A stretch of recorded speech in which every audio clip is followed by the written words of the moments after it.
The recorded history of how the land of Persia evolved into Iran reveals its deep roots in ancient migrations. Indo-Iranian tribes settled the plateau, establishing proto-states. They adapted to the arid environment, developing irrigation and metallurgy, forming localized power centers. This foundational period saw the gradual cultural amalgamation that would later define the region's identity. The geographic conditions necessitated organized communal effort. Resource management determined early societal complexity and state formation. Tribal confederations provided the initial political framework for larger entities. Over time, the Medes, an Indo-Iranian people, established a significant empire centered in Ecbatana. They asserted dominance over neighboring groups, including early Persian tribes, through military and diplomatic means. This unified command structure marked a crucial step in regional state building. The Median state demonstrated the efficacy of centralized authority in consolidating diverse populations. Its administrative framework provided a precursor model for subsequent empires, establishing precedents for governance and tributary systems. Cyrus II, a Persian subject under Median rule, led a successful revolt against the Median sovereign. His strategic acumen and military innovations enabled the rapid expansion of his domain. He integrated various peoples into his emerging empire, demonstrating effective political synthesis. This power transfer exemplified dynastic ambition, challenging established hegemony. Cyrus's regime effectively leveraged existing regional hierarchies, demonstrating the potential for charismatic leadership to rapidly reconfigure geopolitical power dynamics. Cyrus established the Achaemenid Empire, expanding its reach from the Aegean to the Indus. The apparatus implemented a sophisticated provincial system, satrapies, and a vast road network for communication. This facilitated control over diverse populations and resources, strengthening the nascent state. The Achaemenid state consolidated power through infrastructural development and administrative decentralization under central authority. Its systemic integration of disparate cultures marked a significant advancement in imperial governance and territorial management. The Achaemenid Empire continued its expansion under Darius I, asserting its command structure over new territories. This involved extensive military campaigns and the subjugation of numerous peoples. The empire's reach became unprecedented, creating a vast multi-ethnic domain. Imperial ambition drove continuous military engagement and resource acquisition. The systemic requirement to fund and maintain this expanded apparatus placed increasing strain on subject populations, leading to localized resistance and administrative challenges. Zoroastrianism, with its dualistic cosmology and ethical framework, gained prominence within the Achaemenid court.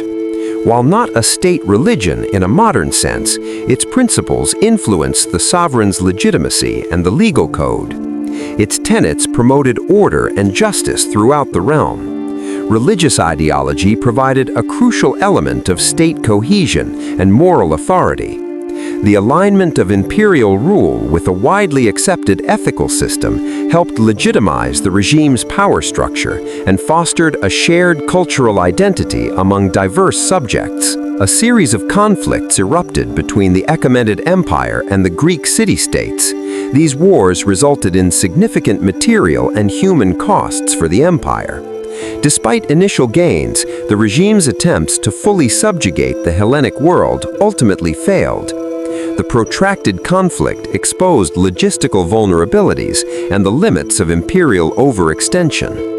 While not immediately fatal, these engagements drained resources and showcased the resilience of smaller decentralized entities against a massive centralized apparatus. Following the Greco-Persian Wars, the Achaemenid apparatus experienced increasing internal instability. Palace intrigues, revolts by satraps, and succession disputes weakened the central command structure. The vast empire became increasingly difficult to govern effectively, leading to visible signs of decay. The regime's over-reliance on a strong sovereign created systemic fragility. Decentralized power bases and a lack of clear succession mechanisms fostered interscene conflict, eroding the state's capacity for effective governance and defense. Alexander of Macedon launched a highly effective invasion, decisively defeating the Achaemenid forces. The swift collapse of the command structure led to the end of the Persian-led imperial era. The capital cities were sacked, marking a profound historical rupture. External military force exploited deep-seated internal weaknesses within the imperial system.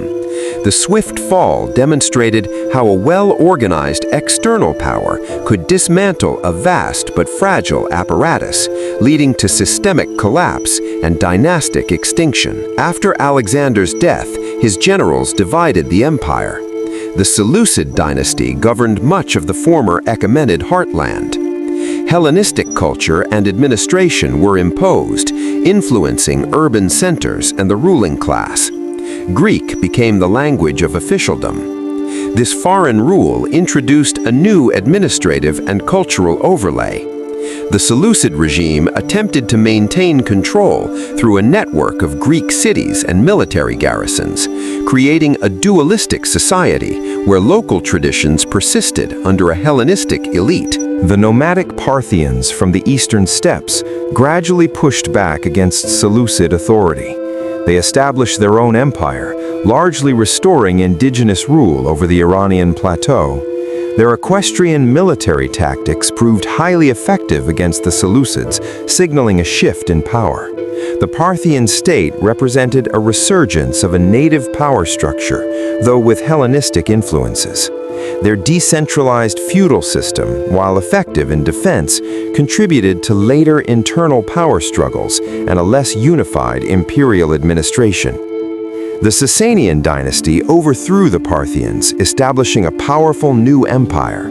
They revitalized Zoroastrianism as a state religion and developed a highly centralized bureaucratic apparatus. This era is considered a pinnacle of pre-Islamic Persian identity, known as Iran Shah. The Sasanian regime sought to re-establish a strong, centralized Iran identity, integrating religious and political authority. This systemic consolidation strengthened the state's capacity for governance, cultural production, and military projection. The Sasanian Empire engaged in prolonged destructive warfare with the Byzantine Empire to its west. These conflicts, driven by territorial ambition and ideological differences, severely depleted both empires' resources and manpower. Entire regions were devastated by the constant fighting. Continuous conflict at the imperial frontier imposed immense economic and social strain. The systemic demands of perpetual war exhausted state treasuries and weakened military capabilities, creating vulnerabilities that external forces would later exploit. Despite its outward strength, the Sasanian apparatus suffered from internal divisions. Powerful aristocratic families challenged the sovereign's authority, leading to coups and civil unrest. Religious dissent also contributed to social fragmentation within the state, further weakening its cohesion. The centralized Sasanian state exhibited inherent vulnerabilities due to an over-reliance on a strong monarch and entrenched aristocratic power. This internal friction undermined stability, weakening the regime's capacity to respond to external threats effectively. A new external force, the Rashidun Caliphate, emerged from the Arabian Peninsula. Their highly motivated armies initiated a series of swift and devastating campaigns against the weakened Sasanian state, targeting its vital centers. The initial collision of forces proved decisive. The Sasanian apparatus, exhausted by prolonged warfare and internal strife, was ill-equipped to counter this new unified threat. The systemic fragility and military depletion created a critical vulnerability for rapid territorial loss and state collapse. The Sasanian regime suffered irreversible defeats at critical battles like Al-Qadisiyah and Nahavand. Its command structure disintegrated, and the last Sasanian sovereign, Yazdegerd III, became a fugitive. The state apparatus ceased to function effectively, marking its final demise. The complete military defeat and loss of central authority marked the end of an era. The systemic inability to defend its territory led to the absorption of the Sasanian lands into the nascent Islamic Caliphate, fundamentally altering the region's political landscape. The former Sasanian territories were incorporated into the Islamic world. Over centuries, Islam became the dominant religion, and Arabic the language of administration. However, a distinct Persianate cultural identity, preserving language and traditions, persisted and later flourished under various Islamic dynasties. The shift represented a profound religious and political transformation. Despite the new overarching Islamic identity, the resilient cultural structures allowed for the retention and eventual resurgence of a unique Persian and linguistic expression within the broader Islamic sphere. The Safavid dynasty established a unified state in the 16th century, formally declaring Twelver Shi'ism as the state religion. This act created a distinct religious and political identity for the territory, setting it apart from its Sunni neighbors. The Safavid regime's deliberate policy of religious conversion served as a powerful state-building tool. This systemic religious imposition created a strong national identity, delineating political boundaries through sectarian affiliation and centralizing power under religious authority. Successor dynasties, including the Qajars, governed the territory, often referred to as Persia. This period saw increasing external pressures from European powers, leading to territorial losses and economic concessions. The Qajar state struggled with modernization and maintaining full sovereignty. The Qajar state exemplified a regime grappling with geopolitical competition and internal weakness. Its systemic inability to adapt to global power shifts and modernize its structures led to a loss of sovereignty and increased foreign intervention. In the 20th century, the Pahlavi dynasty came to power. Reza Shah Pahlavi formally requested the international community to use Iran instead of Persia in 1935. This act symbolized a modern nation-state asserting its ancient, indigenous identity, shedding historical misnomers. The Pahlavi regime's decree was a deliberate nationalistic assertion. It aimed to solidify a modern, unified national identity rooted in pre-Islamic history, signifying a conscious rebranding of the state and its subjects on the global stage. This completed the journey from ancient Persia to modern Iran.